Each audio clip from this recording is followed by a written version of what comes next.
Hey everyone, it's Tuesday again, and you're listening to the How to Life podcast, episode number 18.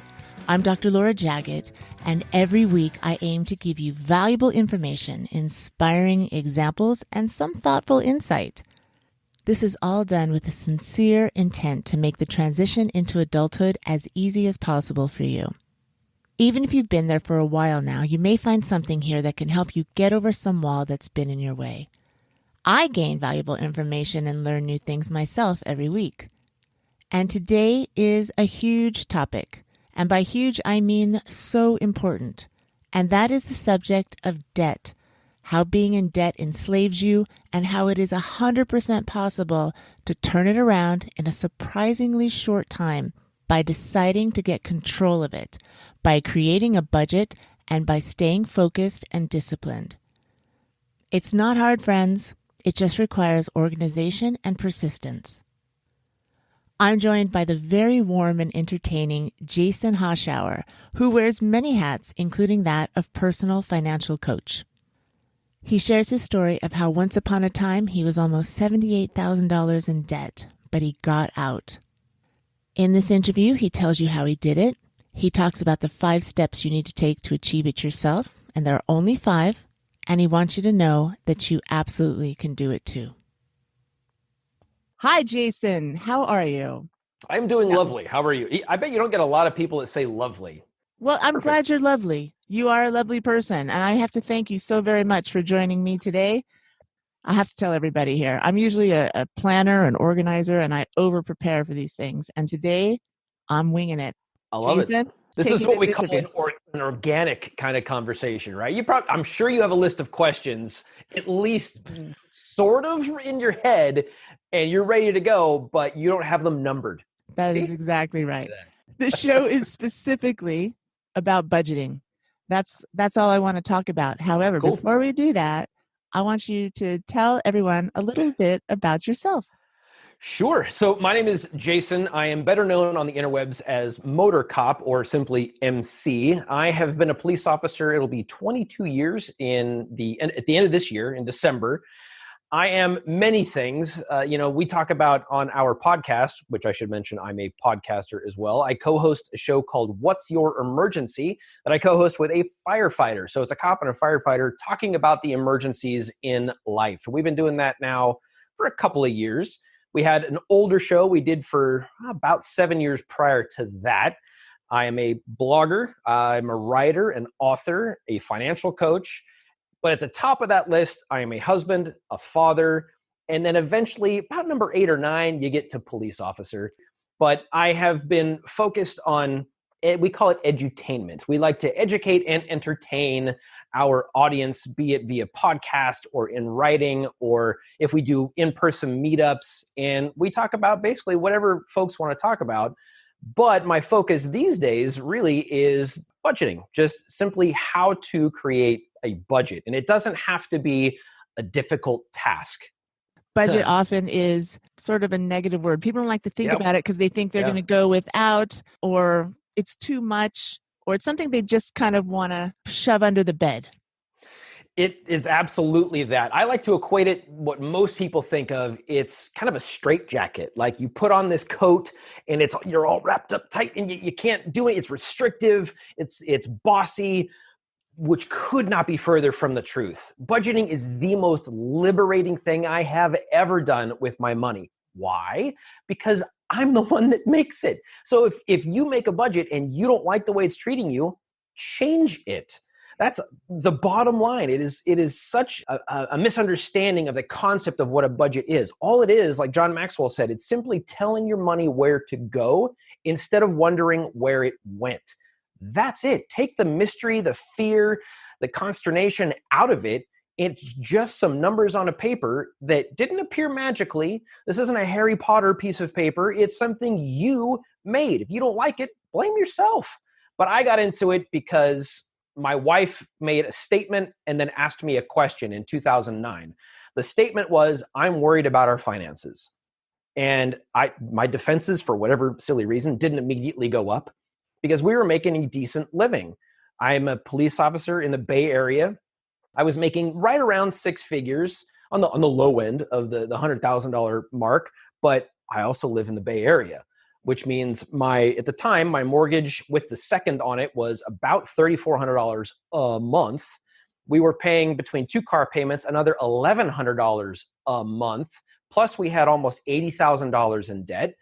And I would just work more overtime to get over the hump, to make it from payday to payday. We were literally living paycheck to paycheck despite making that much money. I was irresponsible with my cash. Now, your wife noticed it, but Yeah. but you didn't. No, I was willfully ignorant.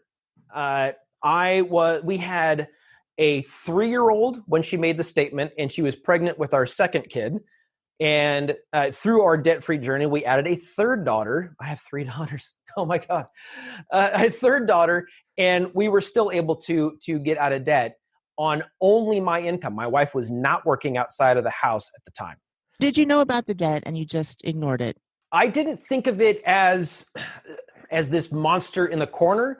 I just thought about it as, okay, this is just the way life is. I've got student loan debt. I'm always going to have a car payment. I love credit cards because I can just go buy whatever in the blue hell I want, and I'll just pay it off. I'll pay it off later. It's a later thing. Don't worry about it. Everybody has credit card debt. I never thought about this looming thing hanging over us, but my wife was paying way more attention than I was. And she started to get nervous and had the clarity of thought to say to me, this is scaring me a little bit. To tell you kind of a funny story about my wife and I, when we were doing premarital counseling, we got married in 2005. So when we did premarital counseling, we did, the assessment test like everybody else does. You talk about specific topics, your in-laws, religion, how many kids you want to have, finances, all kinds of stuff. And we were absolutely on the same page with every last topic, except for money. We were diametrically opposed with how we thought money should be handled. So the fact that I just stopped, she had the stones to say that to me, and I had the wherewithal to stop and listen. It was truly a God-inspired moment, in my opinion, because I listened to her. I take it the two of you sat down and you looked at your finances and numbers. And did you start becoming concerned at that point? We didn't go over the numbers. She asked me the question that changed everything. And the question was, have you ever heard of Dave Ramsey? And I didn't know him from Adam, but I went out that night and bought his book, The Total Money Makeover, probably used a credit card to do it if memory serves. And I read that sucker in 2 days flat, cover to cover. Tell us who Dave Ramsey is. So Dave Ramsey is a financial coach, financial guru. His headquarters are in Nashville, Tennessee. He's got an amazing podcast. He's got the Total Money Makeover book, and his book has been the most influential book I have ever read. It saved our financial lives and likely saved our marriage, because money is the number one cause for divorce in this country. Tell me about the steps you took. So he has what he calls the 7 baby steps. The first one is to create what he calls the baby emergency fund, which is $1,000 in the bank. Step number 2 is the debt snowball, getting out of debt. Step number 3 is your fully funded emergency fund, which is 3 to 6 months of expenses set aside, not invested, just hanging out in your savings account, because it has to be liquid. You have to be able to access it should something cataclysmic occur. Step number 4 is contributing 15% of your income to retirement. Step number 5 is saving for kids' college if you find yourself in that situation. Step number 6 is paying off your house, which is mind-blowing if you think about it these days. And step number 7 is building wealth and giving it away. And you do them all specifically in order. You do the first 3 one at a time, and then you do the subsequent 3 concurrently. How much debt did you have, if I may ask? We paid off $77,232.88 in 2 days shy of 28 months on just one income. Again, living in the Bay Area where it is remarkably expensive to live. What was the mindset? You had been used to just buying whatever you wanted, whenever you wanted, without thought of consequence. How did you focus and bunker down? Man, that's a darn good question. I worked an average of between 40 and 50 hours of overtime every month for 28 months. I didn't take a vacation. We didn't go out to eat. We made huge sacrifices, and it was not easy, but it's for buddy, period. And if you can keep your eye on the prize, and that's why the debt comes in step number 2, and you arrange it in a specific order. When you pay off that lowest debt, you kind of get this feeling of, oh man, this is something I can do. This is achievable. Our lowest debt was a $600 toddler bed that we financed for our then 2-year-old. I mean, come on. You couldn't come up with $600 to just buy a freaking bed. Come on, man. You work a ton of overtime. Figure it out. But it was easy. Spending money on credit is a piece of cake. It takes no thought whatsoever. Well, I don't have credit cards anymore. I haven't had a credit card in 10 years. I will never have a credit card again. If I can't afford it, I don't buy it, because I'm never, and I mean never, going back to being in debt again. The way that I focused on it was those micro wins. I didn't look at the big $77,000 dragon. I looked at the 600 chink in the armor I could take away from it. I looked in the face of my wife when we paid off that debt. Tears in her eyes, but pride and accomplishment that we were following this plan and sticking to it. We started in August of 2009, and our second daughter, was born August 25th. And I missed the first 2 years of my second daughter's life. It felt like, I mean, I was home, of course, but working 40 to 50 hours of overtime, let's go on the low side. That's an extra week's worth of work every month, which is an extra 2.5 months of work over a year's period. It's a lot of time to not be home. But she gave me the opportunity to work, and she would bring the kids to the PD once a week to have lunch with me. So I would feel connected. It was a team effort. So you made a decision to do all this overtime and put that money towards the debt. Yep, absolutely. And we just, again, having the drive and understanding that my wife is supportive. I will give you a quick word of warning, because this is a trap that people fall into pretty often, and it's the use of pronouns. My wife wasn't working outside of the home, so the money I made, I could see it as, this is my money. I'm married. We're a team. If it's my money, and I'm going to feel a certain way about it, but if I take out the my and replace it with our, it's a mind shift. I always like to say I make the money, but my wife makes the money work. I bring it in and she tells it where to go. And what was really hard for me, which is probably the biggest lesson, was me letting go of the control of the budget. I was the one that did it. It would give her anxiety when she would hear the cha-ching of, the little sound that the software we were using at the time made. And as soon as I said, you know what, I need to let go of this and let her do it, she's been doing it ever since. And it gives her a sense of control, and me letting go of it, her taking it. She's now a professional organizer. She created her own business. So a portion of the money she makes, she gets to keep and reinvest in her business, but a portion of it also goes to the family budget. Same thing with me when I do affiliate marketing on the side. If I've got a good month of affiliate income, 40% of what I bring in goes immediately to the family. So we're both contributing in every single cent we make. What required the most discipline? I was addicted to Best Buy. I would go to Best Buy every single Tuesday because that's when new music, new movies, and new games would come out. And yeah, I could drop $100 just like that, no problem. Not going there and watching the balance on our debt getting lower and lower made me not really care about what's going on at Best Buy on Tuesdays. It doesn't matter to me anymore. Getting control of our money, not only was it a brain shift, it was a heart change. And we changed the way we related to money. And it's weird to think about you have a relationship with money. You 100% have a relationship with money. How you think about it makes a difference. So distancing myself from the thing that made me feel good, spending money makes me feel good.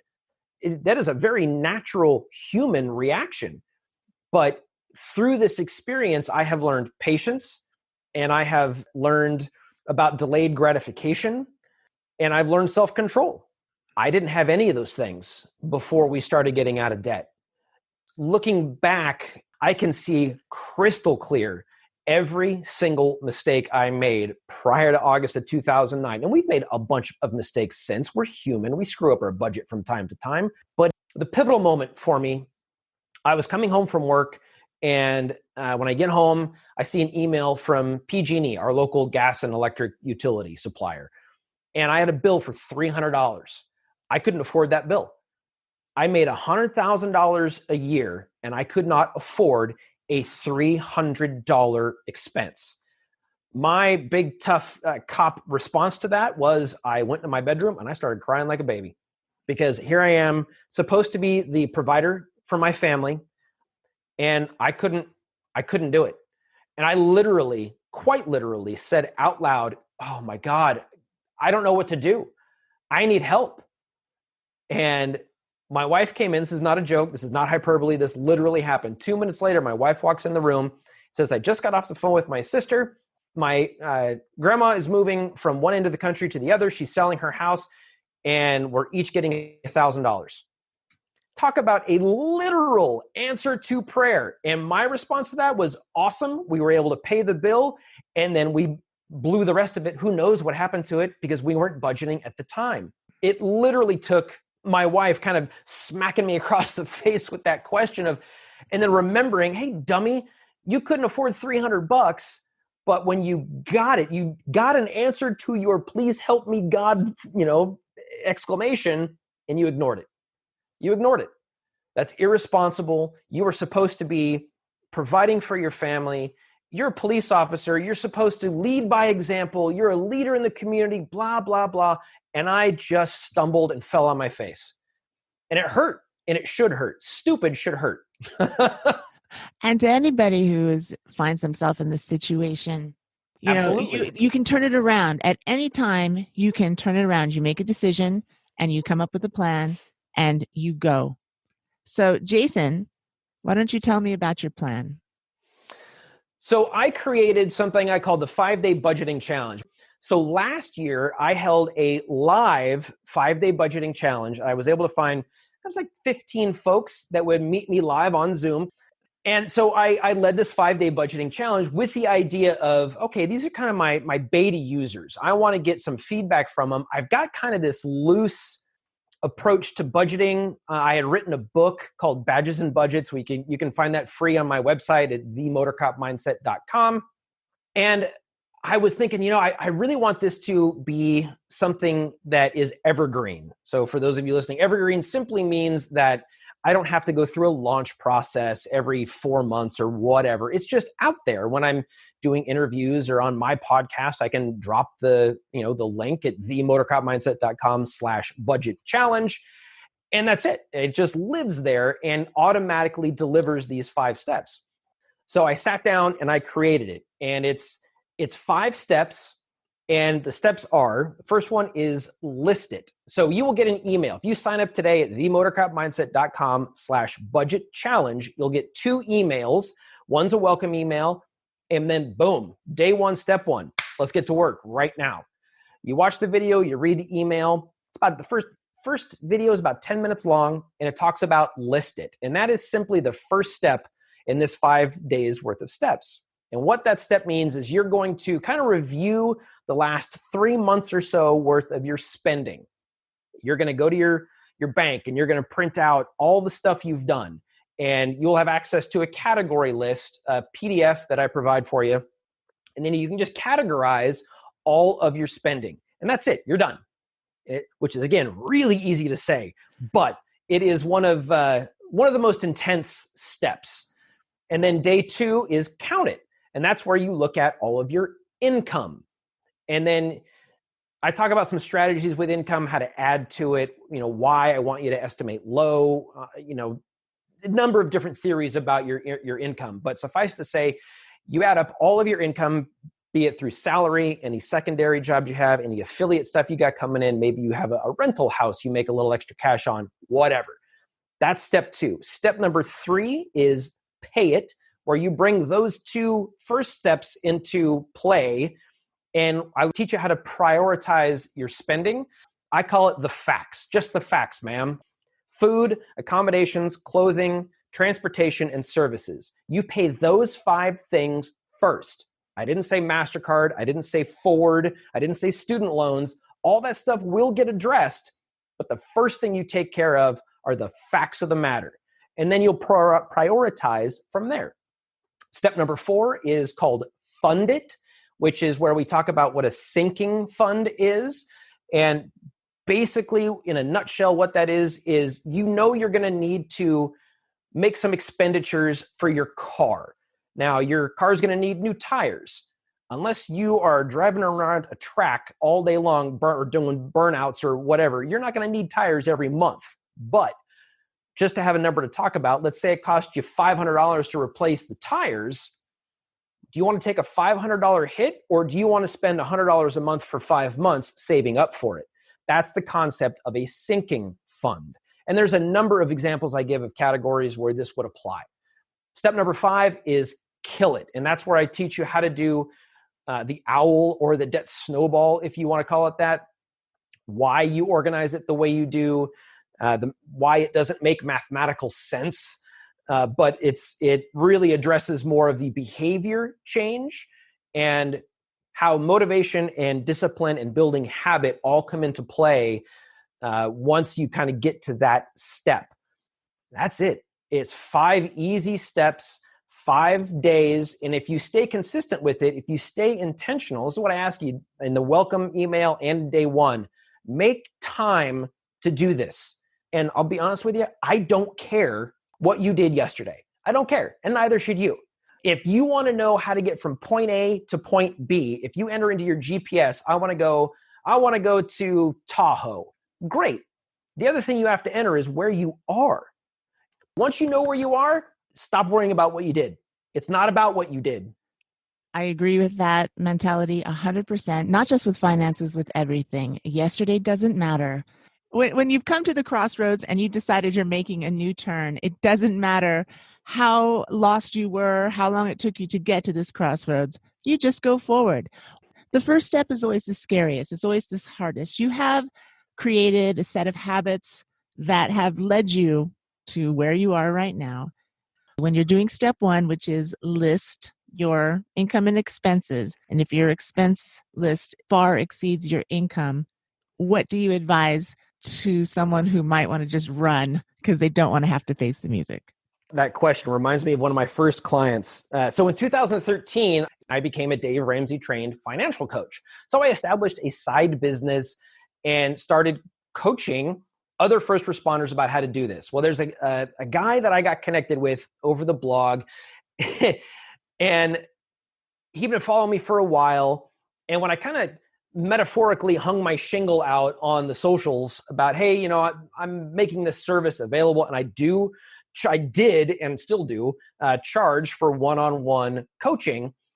And I sat down with him over Skype, and I sent him a bunch of forms. He filled them all out, sent them back to me. So I knew how he had gotten to where he was. I saw all of his expenditures, saw all of the money that he brought in. Now, initially on that piece of paper, talking specifically about what you just said, having your outgo be more than your income, he was $1,500 in the hole every single month.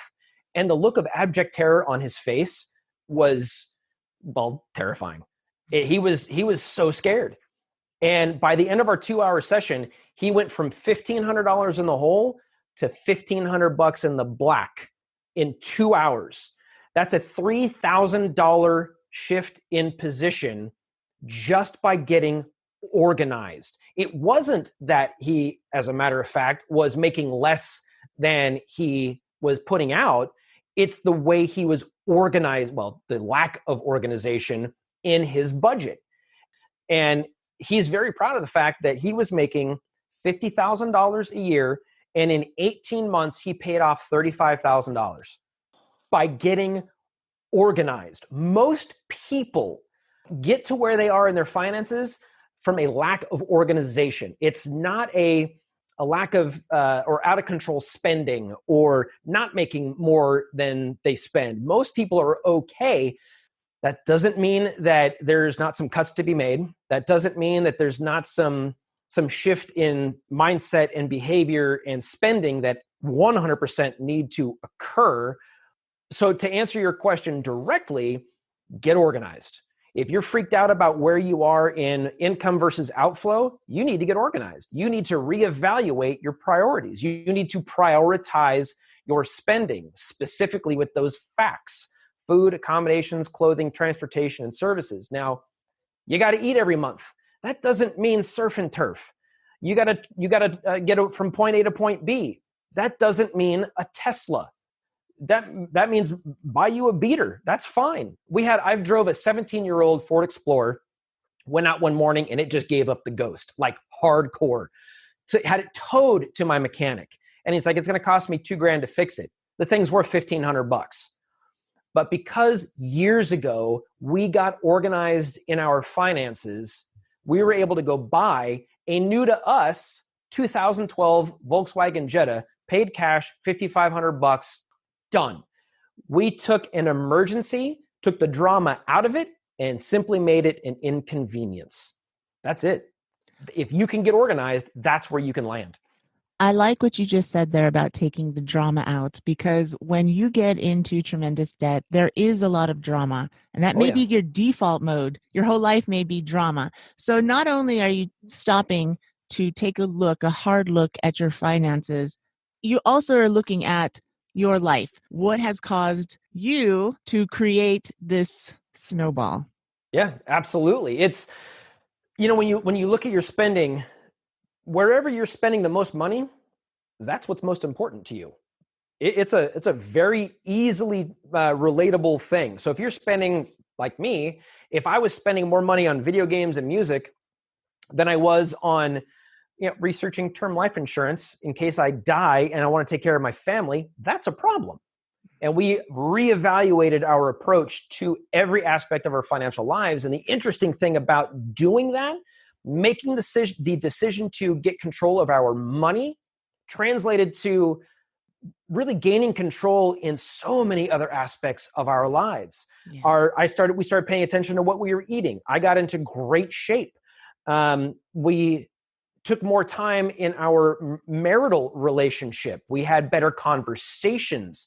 I became, like I said, a better father, a better husband, a better cop, a better coworker, a better friend, because I realized if I can get control of this giant beast that scares the ever-loving expletive deleted out of me, what else can I do? There's nothing else I cannot accomplish. I'm 48 years old. I have 22 years in law enforcement. And I am very much considering popping smoke and getting out of here in like 4 months. And I have an exit strategy for it that I never would have thought about 10 years ago. No way in the world would I ever think that before 50 years of age, I could retire from my first career. I'm setting up a second career, but it's not one I'm going to get shot at. It changes all aspects of your life. I love that you said it also changes the way you look at your health, what you put in your body, how you interact with your children. Yeah, absolutely. And the cool offshoot of all of this is if you have kids, they're paying attention. We don't pay our kids allowance. They don't get an allowance. If they want money, they got to earn it. They do things above and beyond the stuff they do to contribute to the family. The car I just talked about, she's going to be 14 here in September. And the goal is she's going to buy the car we just bought. So she's going to purchase it from us because I'm not just giving it to her. That's not the way life works. You got to earn that thing. Now, I'm not saying that she's going to pay the full boat for it. We've agreed that she'll probably pay half a Kelly Blue Book. I mean, I do love her. She's fantastic and she's busting her butt. But if she wants to earn money to put aside for the car, she washes the car. She's learning to take care of the thing that she's going to be spending her largest expenditure to this date on. She is learning responsibility. She's taking care of the things that she cares for. I mean, the ripple effect, the proverbial pebble in the pond, just from a decision, a statement my wife made 11 years ago has set us up for success in ways. I mean, I'm a pretty imaginative cat, but man, there's no way I would have thought that we'd be where we are today 11 years ago. And it only took you a couple of years to turn it around. And the freedom that comes with being out from under the burden of crushing debt, I can't even describe it. You can't. You absolutely can't. It's, talking about taking drama out of things. I got hurt back in December doing Kung Fu. I hurt my hand, my shooting hand. I can't draw my gun. I'm not going to work. So I was doing some light duty stuff at the PD, and I got a call from HR, and they said, you need to go home. Why? Because your doctor said you can't lift more than 2 pounds. I'm answering phone calls. I'm using my left hand to push speakerphone and then talking to somebody. This is stupid. But because I had taken a bunch of time off, I had next to no time accrual for vacation or sick leave. So I told the lady, what happens when I run out of my accruals? She's like, well, you'll just be absent without pay. I have a mortgage. What do you mean I'm not going to get a paycheck? And then it occurred to me, you have $10,000 set aside for an emergency. So I could have freaked out, called the wife and freaked her out, added to the stress, used a credit card, which, by the way, is only adding to the drama. You're subletting your drama for down the road, which is stupid.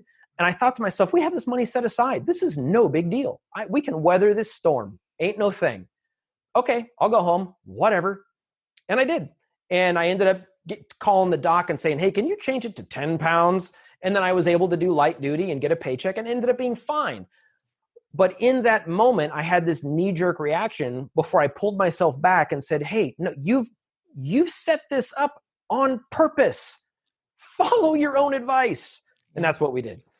But the nice thing is going through all this stuff with our money, I was able to speak into the lives of others because they would come ask me, man, you're different these days. What's going on? What are you doing? Not even talking about money, but they just kind of notice this piece that I have inside of me.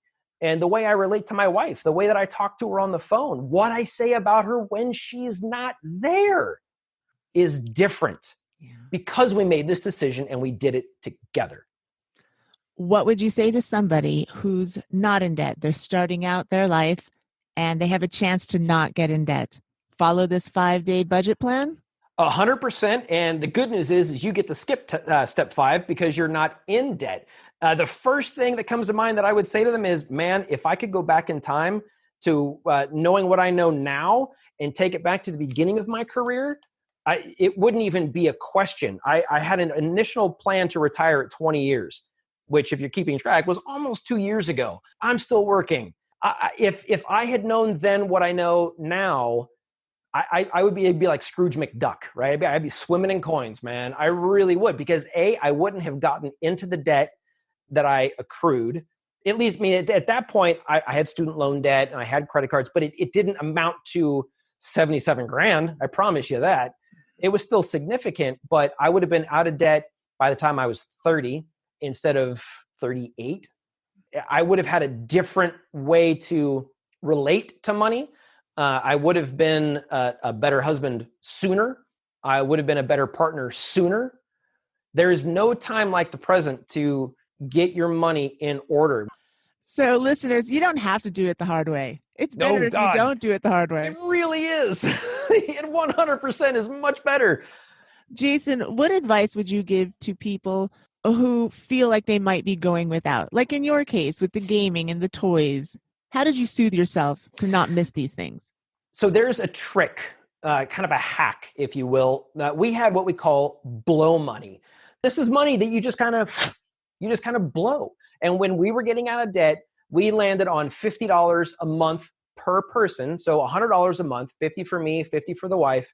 And we could do whatever we wanted with that.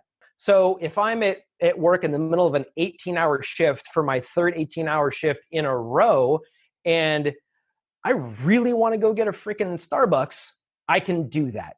Now, you can go scorched earth, right? You can not spend any money at all. It's not sustainable. Over 2, 3, 4 years, oh man, if you can do that, you are a better individual than me. I still needed to spend some money because we actually get a chemical release in our brain when you spend money, and it feels good.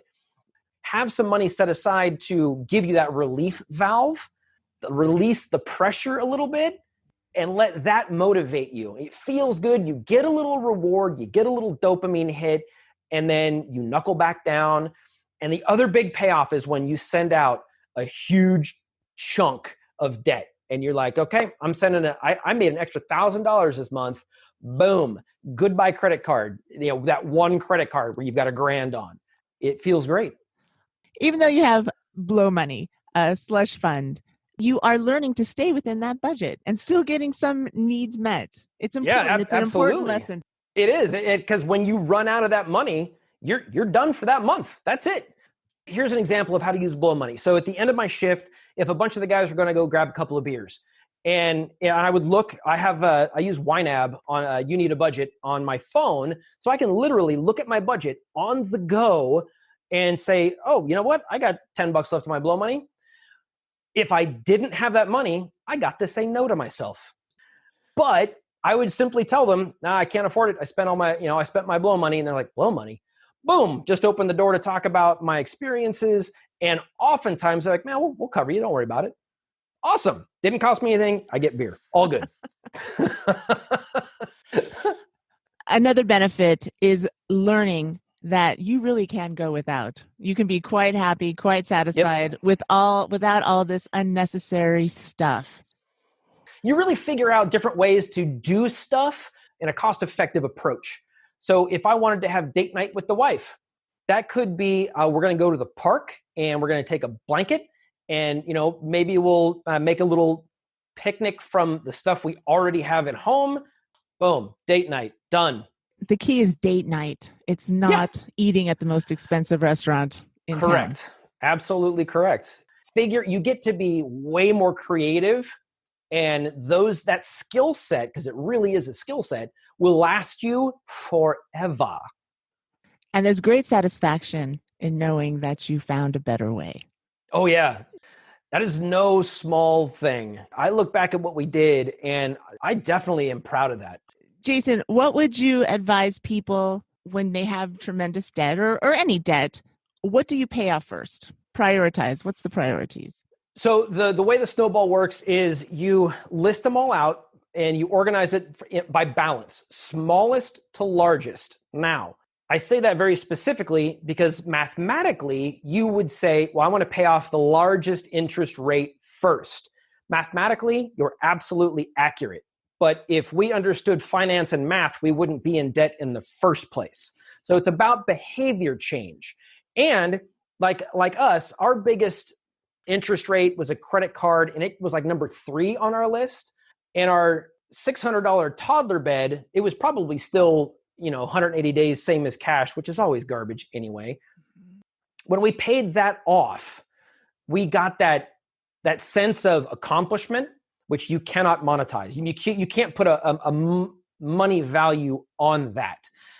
But the cool thing is we took the minimum payment from that debt and then went down the line and added it to the minimum payment of the second debt. Again, it's that snowball effect, right? Things are getting bigger as it rolls downhill. And then everything else we could squeeze out of the budget, we threw at the second debt. Because you're going to be getting out of debt likely a lot quicker than you anticipated, the difference you're going to pay in interest versus the behavior modification, minuscule. And we're talking a few $100, big deal. Do I want to invest a few $100 to kind of, quote, pay for my mistakes and change the way I approach money for the rest of my life? I will pay that fee. There's also the huge psychological win of paying something off, that it's closed, and then you close that card Yep, That absolutely. gives you the motivation to keep going. Even if it was Yeah. just a tiny little debt, get that off your back. Yeah, absolutely. And because you were paying, let's say, $25 a month for that first debt, and when that goes away, you add it to the next one. Let's say the minimum on that is 50. Well, now you're paying 75. Mhm. So if you have let's say you have a rough month and you didn't make any extra money, you can't throw anything extra at your debt. Well, surprise, yeah, you are, because you're including the minimum payment from the last one you just paid off. And it just stacks up. So when you get to the third one, you're now throwing an extra 75 from the first two plus whatever minimum on the third one. And it just keeps rolling like that. So by the end of it, I think we sent off our last payment, and because what we had done, we just wrote a check for like $2,000. And we got to go on Dave's show on air and yell, we're debt free. And it was amazing. There's one more added benefit. Early in my married life, we got into some debt and we spent a couple of years just getting out of it. And once you're out of it, all of a sudden there is this windfall of money. This Yeah. just money Yeah. coming out of everywhere. You have so much money. It was an unbelievable feeling, equal to the psychological win of getting out of debt, is to see all this money at your disposal. That's absolutely true. And the interesting thing of that is when you get that psychological win at getting out of debt, that is a one-time event, right? But you keep getting paid every month, and all that money stays with you every single month. So when you look at your budget every month and you're like, hey, what do I want to do with this unallocated, because there's no such thing as extra money anymore. It's simply unallocated money. You have to give it a job or it will just leave you. Like it You're did not the first time. exactly. If you're not intentional, it disappears. But you get that added thing every single month. And one of the toughest questions that I get asked often is, well, how do I get my spouse to get on board with this? Good question. And the way you approach that is easier than you think. You don't walk in and say, I want to get out of debt. I'm selling your motorcycle. We're going to fight. We are going to fight about that. But if you sit down and say something like, can you imagine what our lives would be like if we didn't have to send out this extra $3,000 to debt every single month? What could we do? Where could we go? What kind of experiences could we have? How sooner could we retire if we invested that money appropriately? How much stress is it going to take off of our kids if they don't have to borrow and get into debt for college? Let's sit and dream for a little while. Pop open a bottle of wine, put the kids to bed, turn the TV off, sit down and dream. It's esoteric as the day is long, but if you take time to do it, man, it makes a huge difference in your motivation and your husband or your wife coming together and being like, man, I really would like to take a cruise. That sounds awesome. We can't afford to do it right now, but in 2 years, my wife and I have been looking at real estate apps for the last 3 years.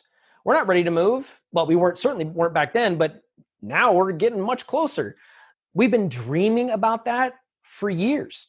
2 years ago, I was 46 and was talking about retiring and ran the numbers, and it wasn't a smart decision. It wasn't. It's much smarter now. And so we're able to take that thing we've been talking about and dreaming about for years and thinking, we might actually get to do this. And there are times, to be very transparent, there are times I am overcome by that. And I start to tear up just thinking about, this is an option. This is an option for us. We can do this because of all the hard work we put in years ago. And if you're listening to the show and you're in your early 20s, you can avoid all of that stupid stress very easily simply by getting a budget in order today. Well, Jason, I'm going to list all of your contact information, all of your handles in my show notes. Do you want to give us a brief rundown right now verbally before I list it on paper? Sure. You can find me at wyeradio.com. That is the website for our podcast. We also do, kind of like Pat, we do an Ask WYE. So if you have questions about law enforcement or fire or EMS or anything surrounding the first responder life, ask that question. You can click a little blue button on the right sidebar. We can bring you on the show with your message, and we'll just answer it right then. Let's see, where else can you find me? You can go, if you just Google Motor Cop, you'll find me. But if you want to follow me on Facebook, it's facebook.com/motorcopblog. I also have my own website, themotorcopmindset.com, which is where you can find the 5-day budgeting challenge. If you go to the homepage on the top there, it says, 5-day challenge. Or if you want to get just involved immediately in the budgeting challenge, again, that's themotorcopmindset.com/budget challenge, all one word. Fantastic. Jason, thank you very, very much for taking your time today to teach us how to make a budget, the importance of it, and hopefully this is going to help a lot of people. I hope so too. I'm here to serve, not just in my function as a police officer, but doing all the finance stuff too. I absolutely love it. And spoiler alert, that's kind of the exit strategy for what we're calling phase 2, is getting deeper into the world of personal finance. And so I can leverage that to help my audience and civilians and other first responders. Well, we'll be following you on that. Good luck to you. Love it. And thanks again, Jason. Cheers. That was such a valuable podcast. Guys, I cannot encourage you enough to not get into debt.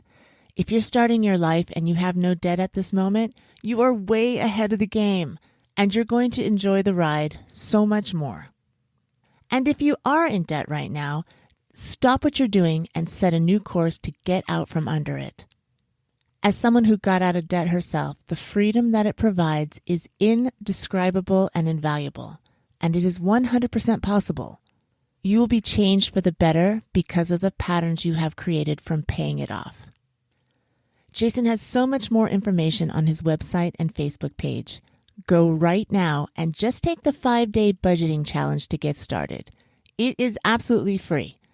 Just by thinking about changing your ways is already moving in the right direction. You can find all the links for Jason Hoschouer and everything mentioned in this podcast on my website, the direct link being howtolife.com/018.